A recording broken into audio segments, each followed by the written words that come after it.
So thank you all. It's always nice to be back in Santa Barbara. When I first moved to Michigan, my first 100 questions for them was about weather. I mean, I did not know what it was going to be like to be in snow. I would ask questions like, should we buy our boots now? Everybody would go, if you want to. I was just very concerned about it. It's going to snow there tomorrow. So I'm really not sad that I'm here. We just can't get over winter. So anyway, it's great to be here. And I was just thinking something, John, you said about AERA. Your first AERA, my first AERA, I didn't know what to do. So it was in San Diego, drove down there, and all I did was get the program. It's like a map to the stars. Oh, that's what he looks like. I didn't know what else to do, so I just went around kind of demystified who people are, that they're, of course, real people. And that's pretty much what I remember about my first AERA. So it's been a great journey to kind of keep learning, and I hope today to give you some of my background, but for the purposes of helping you think more about your own and where you might want to be and what's happened, and to really think about what I've been calling just invisible lessons. I also want to thank Dean Jeff Long, thank you very much for having me here, and for all the people, John, Wahid, Liz, and George, who helped coordinate the visit. And also I want to thank the UCSB faculty. Obviously I don't know all of them now, but the ones who, when I was here, they were incredibly important to me. I got to be on one of the committees just to see how they function and how they work, and so I had a lot of great experiences. We often talk about fit. UCSB was a great fit for me. It's a good thing because it's the only place I applied to. There's so much I didn't know. I didn't even know I didn't know that, which I'll talk about in a moment. But I happened to meet Sheridan Blau at a conference, and I listened to, he was the lunchtime speaker, and I thought, well, I want to know what he knows. A friend of mine put the conference on, and I said, is Sheridan a good guy? He goes, yeah. Well, I guess I'll apply to UCSB. And that's pretty much what happened. So, and of course I want to thank Judith Green. So not only for helping to support this, but she was my mentor, she was my dissertation advisor, and she's become my friend. And thank you. Thank you. Yeah. You'll hear her name enough, so we'll save some more.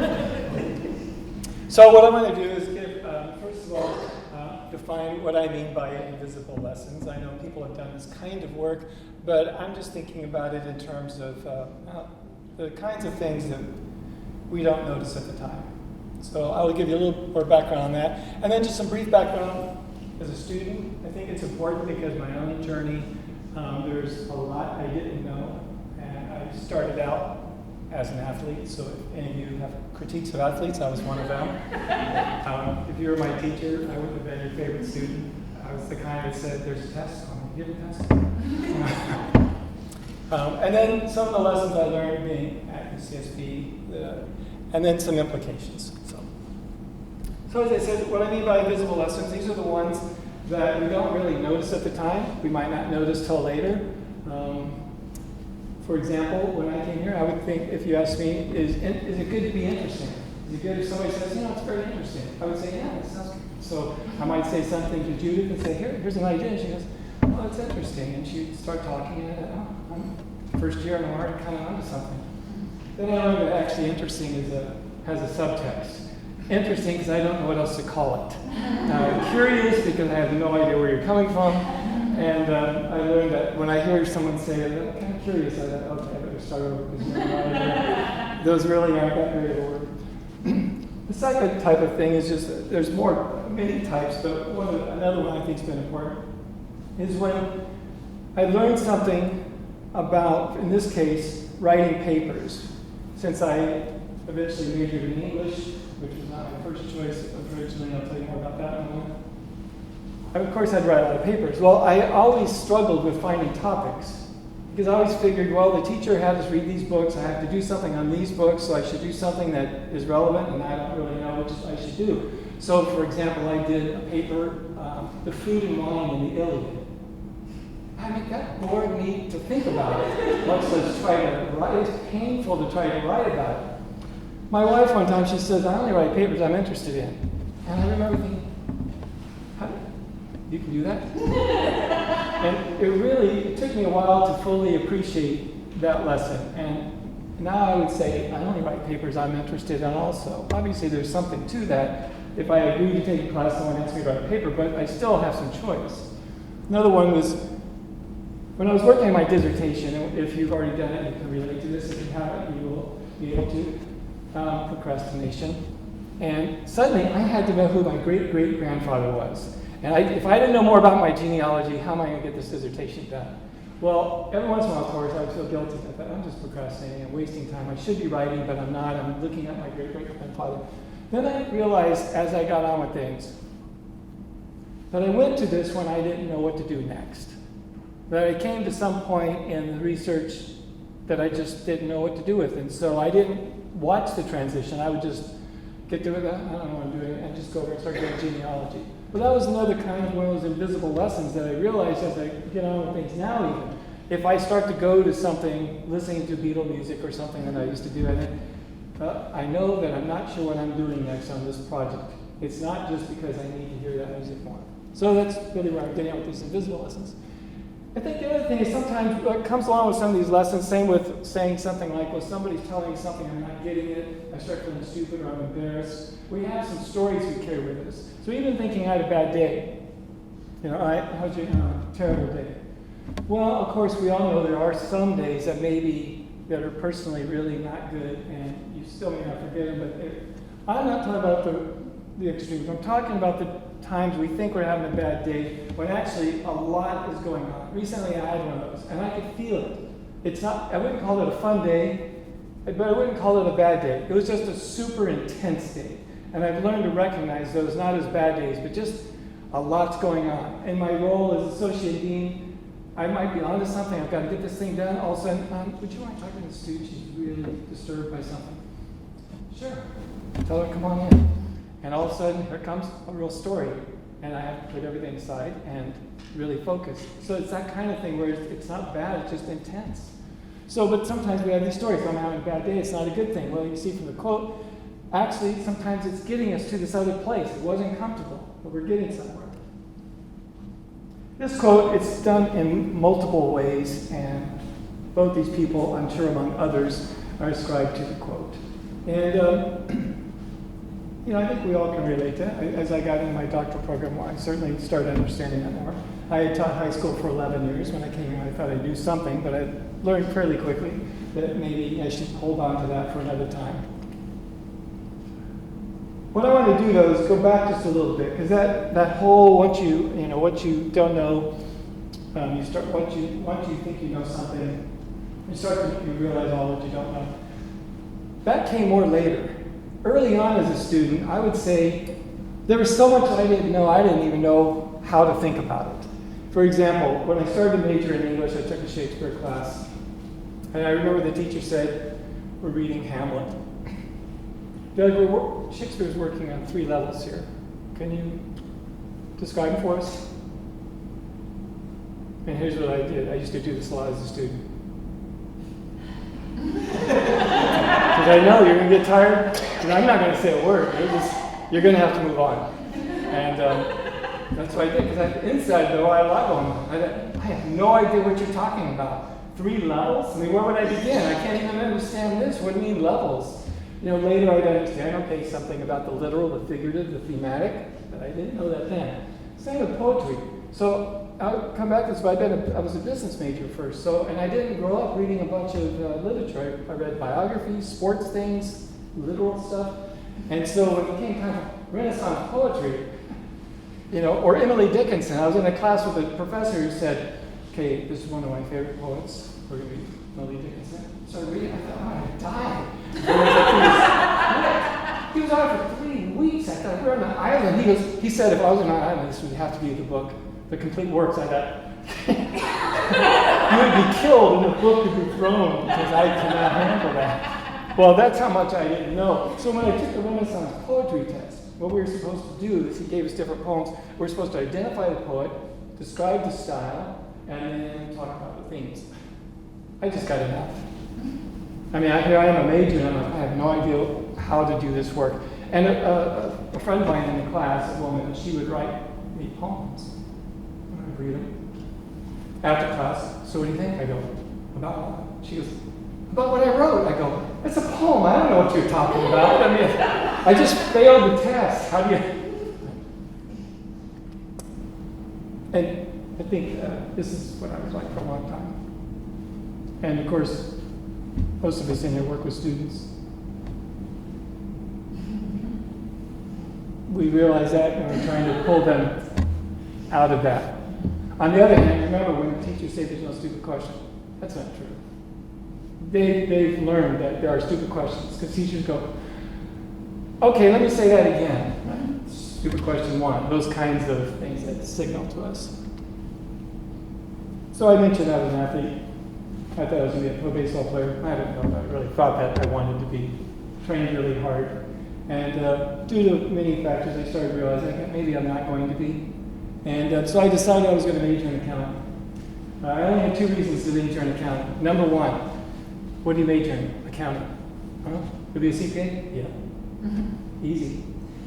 I just didn't want people bombarding me with that question, so I'll just get it out of the way. Second, I knew that you could get a job, I was told, and I would earn money. So that's what I decided to do with accounting. And I went to USC's business school, and I was excited to be there. And everybody told me, well, in accounting, once you get to cost accounting, that's when you really start doing the accounting. And I saw this big fat blue book, and I thought, man, I'm looking forward to that big fat blue book, being in cost accounting. And I got in there with the big fat blue book, and after a while, when the test would roll around, I'd go to the Doheny Library, which is the main library there. I'd go to the top floor where nobody was around so that I could do push-ups to keep myself awake while I'm reading this stuff. And I started thinking, maybe this isn't for me.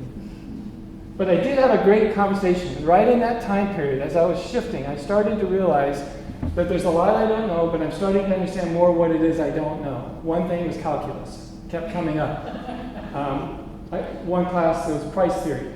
I said, do you have to know calculus? No. I said, good. Then he would say, okay, I need to speak to the math people for a moment. And then he'd just fill up the board. And at the beginning, I took notes, and then I realized I was stupid. I might as well write Russian while I'm doing it, because I had no idea what it was. And I realized I needed calculus. But I had a great conversation with a professor. He seemed to know everything. He was my price theory teacher. And I said, you know, I've been an athlete all my life. I was also a martial artist. I just trained. I felt there wasn't anything physical I couldn't do within my body's use. But I said, how do you get smart? Well, what he said was stuff that you could imagine wasn't astounding, but I had never thought about it. He says, did you go to your high school football games? Yeah, when I was studying foreign languages. Did you go to your dances? Yeah, when I was studying math. Started to be, okay, what I was doing with athletics, clearly he was doing academics, and that would come back in a moment. So I decided I'm going to major in English because I need to learn how to read and write better. I'm going to retake all my math, get through calculus, and by the time I did all that, I thought, what do I really want to do? So maybe I was at a stage where a really good high school student was when he's or she's done. I thought I want to be a medical doctor, so I went into pre-med stuff. I did physiology, anatomy, chemistry, and those kind of things. And then I thought, I don't want to do it. I guess I just wanted to see if I could do it. I took calculus, got that out of the way. Well, first semester, anybody who knows more about calculus would say, you're just getting started. I thought, I'm at the top of the mountain for me with math. So I went into English studies, got certified, went to teach high school. And what I became very interested in as I got into high school, I did a national writing project within my first year. So I started thinking a lot about how to, I didn't know the words yet, but position students as writers. To help students really think of themselves as writers, to give them the opportunities, the practices. Again, I didn't use that word at the time. I also organized a poetry club. We had a strong poetry association where I was a strong poetry community in the area I lived in, which was Fresno at the time. Philip Levine was there, some other ones if you know much about poetry. And so I would have students, we would go do readings, we would go to their houses, people would write, we'd just do these writers' workshops, and I watched people really start working as poets. It was very exciting. The other thing is I was a basketball coach, and we had a great program, and the reason it was great was our head coach. He believed in an overall comprehensive program. Because I really, if you ask me even at the time, do you want to be a coach or English? I said, I am English first, I'm doing basketball second. But I also realized that I was with those boys 3 hours a day, where I was with my other students 51 minutes, right? This is one of my basketball lesson plans, right? So I had it down to the minute. We had a 2-hour practice. I would write down and think about each thing we're going to do. And I was showing this to Judith, and as she pointed out, really this reflects the kind of thing that the basketball player is going to be expected to do. Move quick, make decisions, keep moving. We're going to learn how to do this stuff. So I thought, what am I going to do is practice, and how are we going to do it? And I would just keep it moving. Then it made me realize that I'm not doing that with my English classes. Maybe I don't need to do the same timing, of course, but I would always know basically what we're going to do. I used to have kind of like a rule of 3, right? Well, we're going to do some writing, some reading, and then something about language. This started to change as I started to think about what am I doing with these guys in an intense way that I could be doing in the English class. So when I came to UCSB, this is part of my essay. I was interested in literacy. I didn't really know to call it that at the time. In fact, I would have meant, what I meant by literacy skills when I wrote that would have been something like reading. And I wanted to know what effective teachers do and what's the role of research. As I look at this now, I can see that I didn't know that I'm already starting to raise questions, but people already raised questions about some of that terminology. And I learned a lot about it at UCSB, how to even look at something like this. The word skills in writing studies is a huge issue. Because when some people, and since I've been in English and around writing studies, I get people's grammar jokes all the time, which if you're not English, you should know they're not that funny. So we always have to listen. Or my student doesn't know grammar, you guys should be doing something, why don't we just call you this, okay? But I learned a lot about that, what that means here. Okay, so here's a few lessons from UCSB. Sheridan told me, since I didn't know him on campus, they did introduce me to somebody, Leslie Rex, so I knew 1.5 because she was leaving. And so I didn't know what I was going to take. He says, well, you're going to take my class. Okay. And he goes, anything with Judith Green. So, okay. So I signed up for her literacy class. And he goes, and you got to go to BLOB, which is the research class that they called BLOB, because if you saw the movie, it was a little while ago, so maybe then. But this thing comes from outer space and kind of keeps moving. Now they mean it in a very positive way. So I went to BLOB. First day I walked in, there were 25 women and 1 man.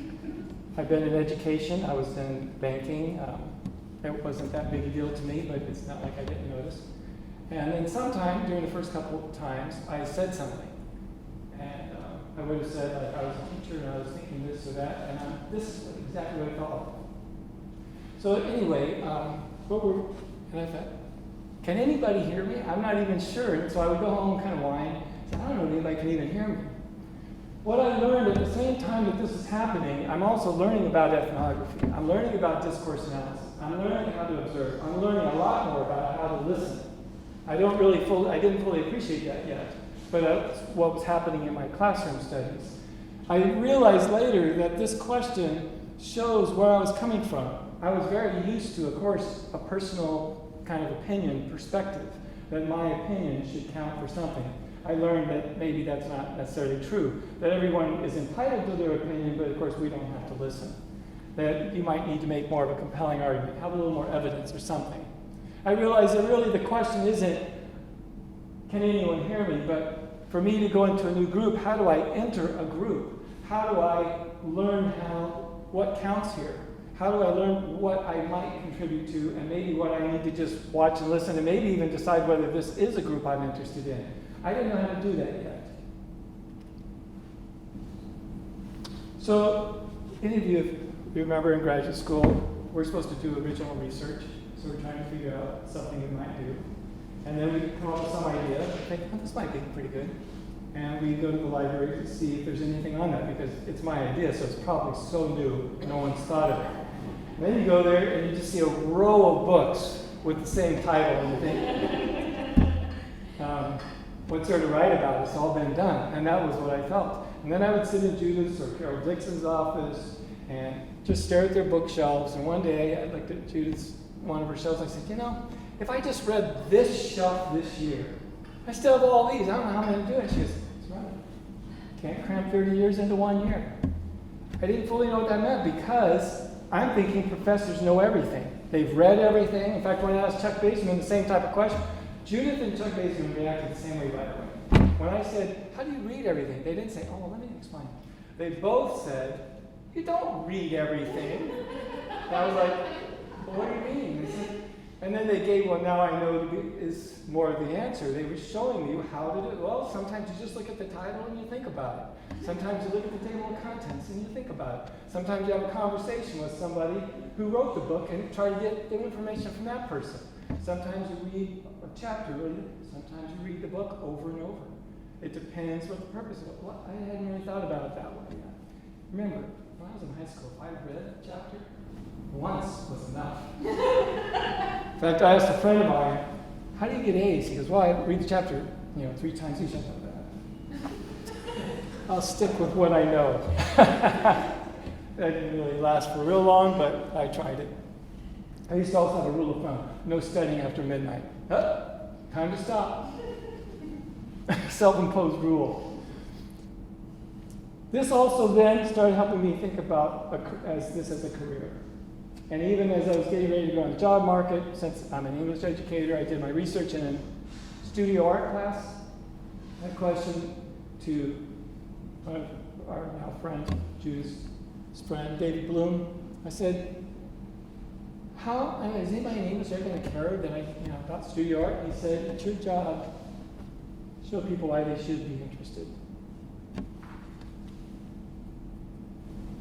Judith asked me one time, how do students improve as readers? Since I was in the teacher ed program here, I was the English educator, I'm teaching teachers. So I don't remember how we got on the topic, but she asked, how do students improve as readers? I said, well, they need to read more.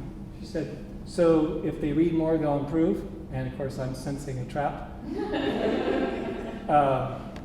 Yeah. Well, if they read more of what they already read, how are they improving? Well, that's why we assign different books. So if you assign different books that they're unaware of, they improve? No. And anyway, you can see where this is headed. I did not have a good answer. But what she was showing me was how I have to learn how to reason through these things. It seems obvious, but when you come from the teaching world in high school, like where I came from, if you touch schools, you probably get asked, you have to make about 100 decisions at least a day. Do you have a pencil? Can I have a pencil? Can I go to the bathroom? Can I do it? After a while, you just feel like you have to know everything. Doesn't mean you do. But some of my colleagues felt they did. They would know. In fact, I had one person, I was doing this one thing with students where I would count how many pages they wrote and give them points early on in the semester. Somebody heard that, told another person, did a telephone game, and somebody was sent to deal with me. She said, yeah, I heard that some people, hint, she's staring at me, some people just count pages and give points. That's ridiculous. Nobody can learn to write like that. Anything students write, you have to respond to. And I was thinking, I highly disagree, but it wasn't worth the argument. I had to learn how to think too, because at that time I didn't have the answer. When Judith was asking, I didn't really have the answer. I had to learn how to think through these. Where's my evidence? What am I drawing on? How do I know? I don't know if you're interested in baseball, but I'm very interested in history. There's a new book that just came out, and what the guy's arguing is he's looking at data and trying to understand how do we know that the data is accurate? Where do we get this? Somebody did this more often than this person did. We all, if you're a baseball fan, you might just accept it. He's raising the questions. How do we know? Who kept track in 1900? How do we know that actually happened? And that's what he's starting to look at. Where do we get our evidence? So since I came from English, English people are great at inferring something and telling stories, and then embellishing in them, and then those stories become true. I exaggerated just a little bit, but I would say that's how I lived a lot of my life. I had a story for everything. So I tell Judith I'd go do my research at the high school, the studio art class, and I would come back and say, okay, so what the teacher would have to do, they're all working at different stations, they all have different types of skills. I would come back and tell her that the teacher's doing this and the student, and she'd say, so what you're saying is that the teacher is providing opportunities to generate practices, and I go, yeah, let's go with that. Well, one day, about year 3 maybe, she said, okay, it's your turn to start telling me the so what. You give me the story, I do all the inferential work. It's time for you to start doing so what. And as obvious as that seems now, it was kind of eye-opening at the time. I realized I'm so used to telling stories that I still catch myself telling stories and making other people figure out the so what. In fact, sometimes when I taught high school, you're there every day, and sometimes if you've been around high school students, they're tired of me, and I'm tired of them, we're all tired of the whole routine, and I start telling stories, and we all start laughing, and one time someone says, what are we laughing about? I go, I don't know, but let's just keep laughing. And that's all. So I realized some of my own training from there was the rationale for it.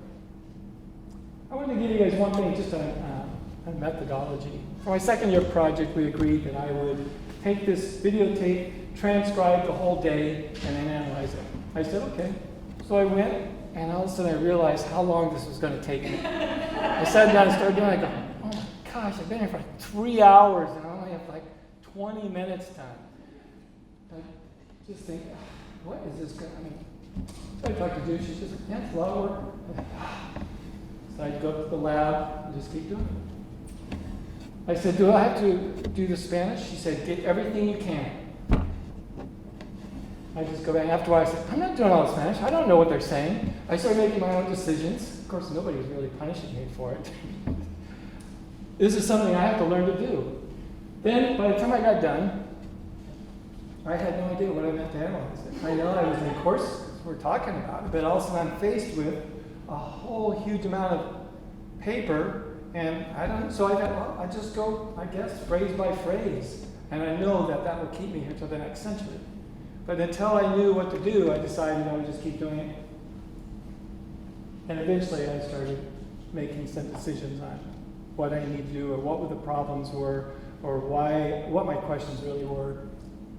And I realized this kind of idea is where I was headed. I didn't know at the time, but I've thought more about it now. That often somebody has already organized. It's one of our, I think, challenges with schools.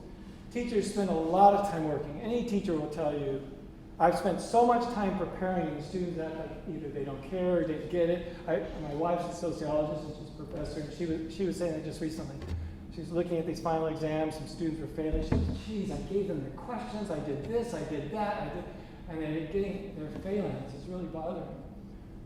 But often we're trying to understand somebody else's logic versus trying to construct our logic to try to figure it out. Just a quick one. For my oral exams, one of the ones I did was on creativity, because I was interested in the creative process at the time. I remember going into the library and wondering why all of a sudden I was in a completely different section of the library. I thought, well, I guess it's where the creativity books are. So I checked out a whole bunch, wrote this paper. When we got into my oral exams, Judith and others were there, and Judith said, okay, why don't we do it in this order? We'll do this one first, that one, we'll save the creativity one for last. And I thought, I know that doesn't mean this is the best for last. This is the problematic one. This is a course where I started learning a lot more about frames. I really didn't understand all the differences, conceptual frames. I was approaching my study from a sociocultural perspective, yet all my research on creativity was from a psychological perspective. Last one of these lessons. Judith and Carol Dixon asked me, do you want to be chair of one of our sessions at AERA? I said, what do I have to do? Just introduce people, and then we want you to talk a little bit about how this work is important for teachers. I thought, sure, I've been at conferences. I know how to do this. Not AERA, but I've been at teacher conferences. So as we got there, all of a sudden it dawned on me as we're getting ready to start, I had no idea how to introduce these people. I've never been an MC. I've never said, this is Judith Green, she's going to be talking about X, Y, and Z. So here's what it looked like. All the presenters are in the front row, and I has Antonation's papers on, and she'd say, and Lou's paper is, and of course everybody up there is just smiling, and I was like, oh man, I'm like in hell, I just do this. I just didn't know that I'd never done that until I was being asked to do it. Once I got into teacher talk, then here comes my storytelling, and I felt comfortable. But I learned a lot. The next two are part of my research, and this was a huge lesson. I was in my year of writing my dissertation, then analyzing. I've just gotten my job at Eastern, in fact, and I was trying to understand how the students were taking up the teacher's language. And one of the students I was looking at had been there for 4 years. Her name's Kristen. But when I looked at it and was analyzing and really looking hard at it, I didn't see her taking up the teaching language, and I thought, oh my gosh, I guess I just can't use her. Not fitting my story. So I went to talk to the teacher. I said, I have a question, and just what I told you. And I said, I don't understand why Kristen is not using this language. She said she wouldn't. She's years ahead. Most of these people are in year 1 and 2. Like I was in year 2. She's in year 4. She has other things she's talking about. She already knows all this language. That led me with some help to understand what it means to say there's limits to what we can be certain about. Limits to certainty. Another one that happened, and that we just hired here at UCSB, teacher ed program at that time, they hired an art educator. And I remember a conversation at the first of my research. I was actually going to be an interdisciplinary team teaching, is what I was going to focus on right on the last year. But our first meeting, there's the art teacher and English teacher. And we talk about what's going to happen, and then they go do their first class, then they process, and I'm there taking notes, listening. And the art teacher said, yeah, there's a lot of repetition. Well, in English, that often means a negative. It means you're repeating yourself, and you don't need to. When I was an English major, we were told all the time, give your reader credit. Don't keep telling them things that you already told them. Don't be repetitious. So when the art teacher said, did you hear the repetition? The English teacher said, and I remember this because I remember thinking, I agree with him. He said, I got it already. And I knew what he meant. I had no idea what she meant. I let that go. I never knew what was going on. As I got closer to writing, analyzing harder, I thought something is there, but I don't know what. So I asked the art educator, I said, is repetition anything in art? Yes, it's one of the core principles. Oh, that seems kind of important. And so, of course, I'm not in my field. That helped me understand a lot more, which one of the things I'm heading with some of these is how some of these things are affecting me even now.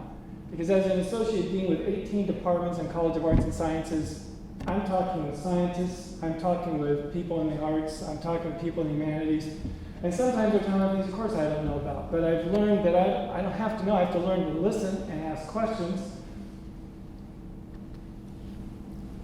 And so really it's this kind of combination. I could not have done some of this work without this ethnographic perspective, which is what I had mentioned to you that I was really learning more about.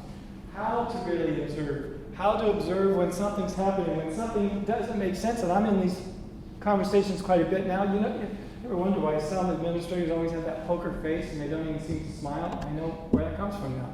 Because you get some people asking or talking about some things, you don't even know what they're talking about, but you can't go, what? That sounds stupid. You have to, Or same with the students, I handle grievances. And sometimes I'm listening to a student, I just think, that's just dumb. You should have done that earlier. But I can't. I have to listen. That sounds like a problem. So I learned more about how do I enter a group? How do I become part of a group? When I first got to Eastern Michigan, I didn't know what to do in the English department meetings because I didn't know what they're talking about. So I always offered to take notes. I would just take notes and I'd observe. I'd figure out who has the power in here, who do people listen to, who do they not listen to. And that was pretty interesting. I learned no one else was interested in taking notes. I was like the only person that always took notes. But that's one of the little things. It's kind of fun. So I'm the interim department head for music and dance. Right? So I'm not music. I like the Beatles. They don't want to hear what I know about music, right? So the other day at the faculty meeting, I said, so who would like to take notes? I usually have a faculty associate who's the band director, and everybody knows her, and she usually says, will you take notes? Will you take notes? And I don't do that. Who wants to take notes? And then it's quiet. We just sat here for like 5 minutes. Nobody wants to take notes. So I realized that my whole thing of taking notes early on was an anomaly. Anyway. This is in my first couple of years at Eastern, I was thinking, and what's important here isn't what I came up with, but I always draw on doodling. I was at the time thinking a lot about that studio art, the links, what I was learning, interdisciplinary, I was very interested in that. So I started drawing and thinking about these different ways of shading boxes, to think about perspective in art and what that means. And this actually has to do with being a reader. So you have reader, text, and the writer, and then started just playing around with this.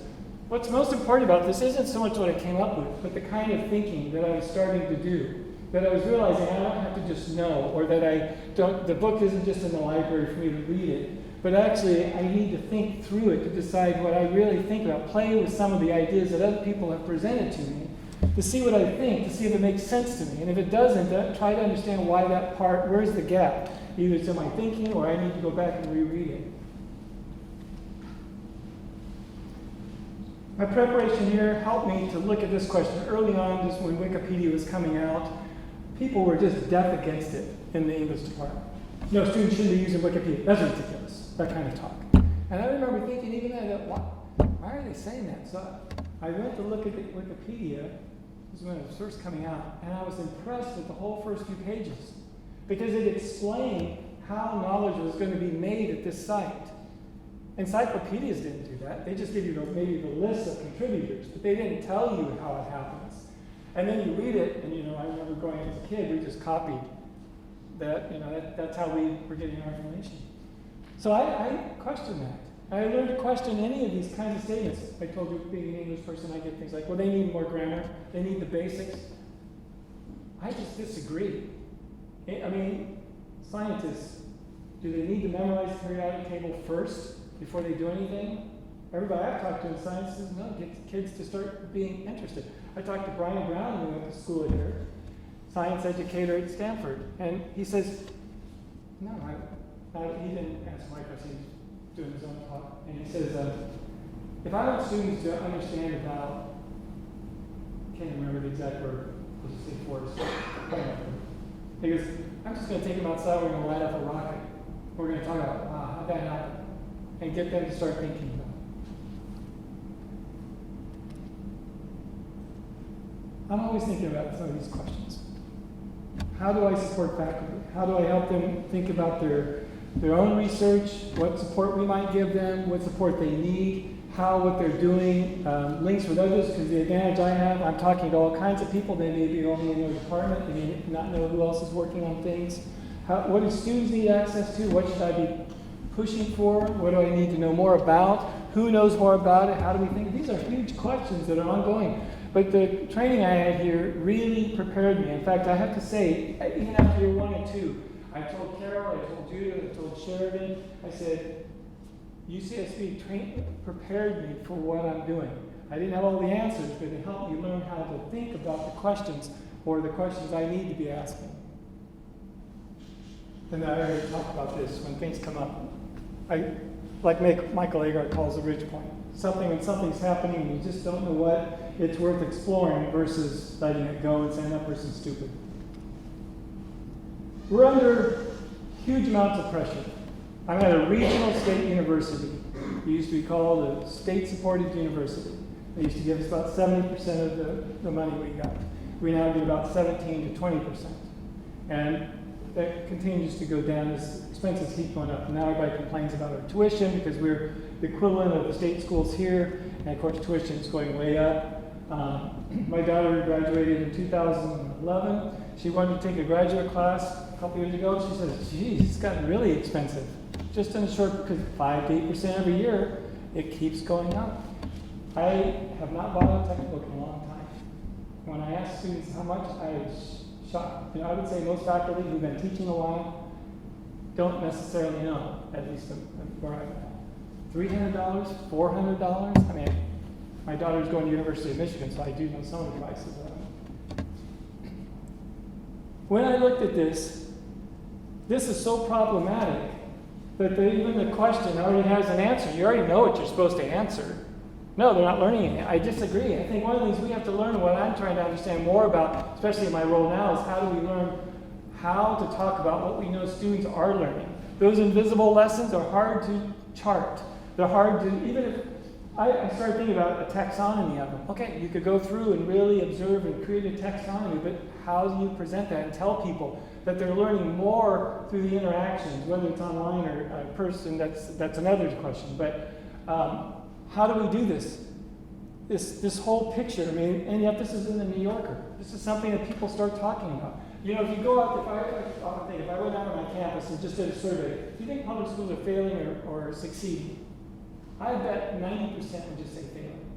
And if you ask them why, they might not really know. But there's just There's this feeling. So we're up against a lot. We have to think about how do some of these lessons we know we learned, and you guys are creating your own, or you have some of your own of these. I look back at history. When did people start getting interested in different things?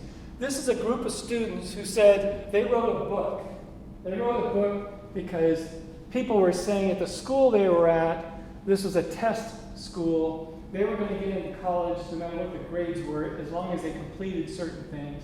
And this is what they came up with in their conclusion. They said, our school wanted us to learn how to do these things, and we've been learning how to do these things. I would say it's not all dissimilar from what we expect and would like people to learn today and what we think we want our kids to learn. 1938. It's towards the end of, if you've heard of it, the 8-year study. Progressive education, trying out something different. The traditional way of doing things, the sit and get, all those things. It's not where we should be going. Here's a student saying, don't tell us we've been worked on or that we were guinea pigs. We were not guinea pigs. You know, we're getting students now who have lived standardized lives. And as a dean, I'm hearing this all the time. My teacher, she doesn't know what to do. You should get her out of there. Why? She didn't have a rubric. She might as well add it. Pacing guides, another thing that they had, right? I want to leave you with a couple thoughts here. One of the most important things that happened here was I learned about networking. I knew some of it from the writing project. I knew some of it from working in our basketball program because it was very much a network. He worked with all the elementary coaches, the parents. He was ahead of his time at that time when I was there. And I was learning a lot. The studio art teacher, same. She was about the classroom, the community, the alumni. When I came here, Judith would say, do you want to do this or that? And I never really knew. Should I? I don't know. Do I have time? See the I. After a while, I just started saying yes to everything. And sometimes I didn't know what I was going to do. And one time, I'll give you one example. Do you want to be the treasurer for this SIG? I don't know what I have to do. Oh, not much. Asked another person. Yeah, it's nothing. So I said, okay. So we're at AERA. We're at the SIG meeting. We have one nominee for treasurer. I stood up. Then I found out later it's a 10-year gig. 2 years treasurer, 2 years of newspaper, newsletter, 2 years program. I was like, okay.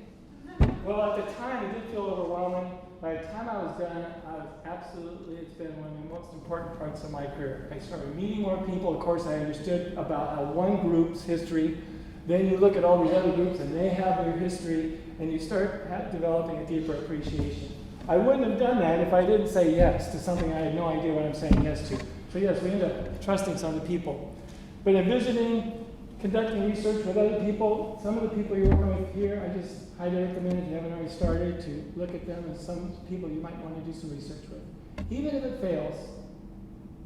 I worked with someone a couple years ago. It just failed.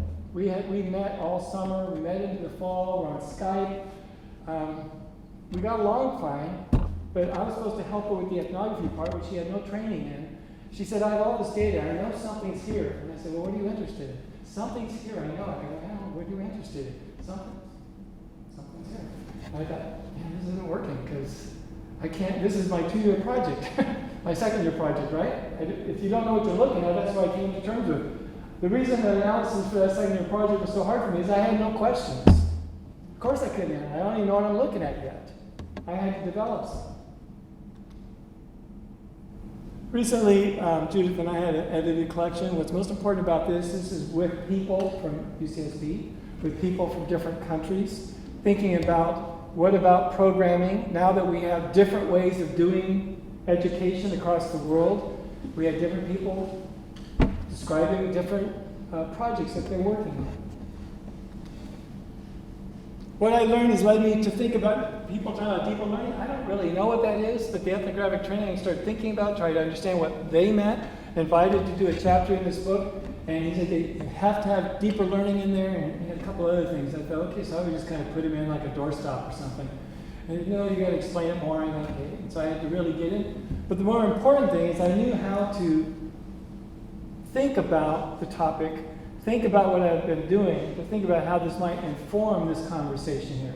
I think this is part of our career also. It's not just learning something and walking around with it, but how do we kind of keep transforming it? I think the word transfer, isn't all that useful, hasn't been useful to me, but transforming something. One comment about that book is for teachers, not for researchers. And it had to be written in different and Doug did it on his co-teaching in higher. Yeah. I did a team teaching with a literature professor. I'd always wanted to know more about literature. I even took her graduate class on literary theory. And we worked from there. That's another whole story. It was a good story. It's another one.